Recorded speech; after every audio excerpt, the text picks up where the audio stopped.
The Mike Hosking Breakfast, 6 to 9 weekdays on Newstalk ZB. G'day there are some dumb games being played at the moment in the very serious business of health. Health New Zealand is in the red to the tune of $1.7 billion. That's for the year. They are over budget by $1.7 billion. That's why Lester Levy got to be commissioner and all the others got let go.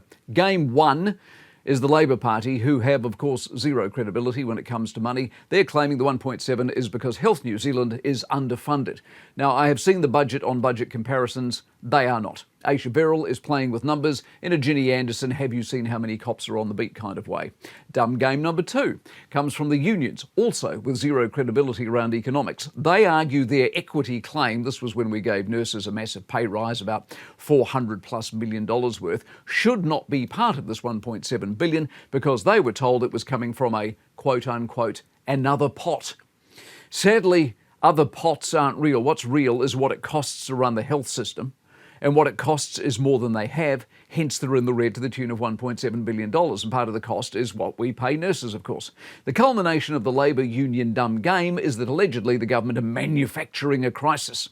The trouble with numbers generally, though, speaking, is, well, they are what they are. We deal with this, don't we, daily, with our bank balances. If we're overdrawn, we are generally not manufacturing a crisis, or generally we haven't been underfunded. We are just overdrawn and we need to live within our means. The unions and the Labor Party have never really had any trouble living beyond their means, of course, and that is why, more broadly speaking, economically, we have had 3 recessions in 2 years. We have not and still don't pay our way.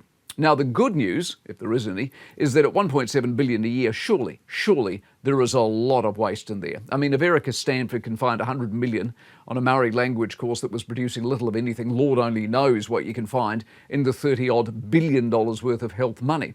But the most valuable skill we can bring to such matters at the moment is realism, economic realism. We are broke, we are overspending, and fudging numbers and playing dumb games doesn't help. The Mike Hosking Breakfast, 6 to 9 weekdays on Newstalk ZB.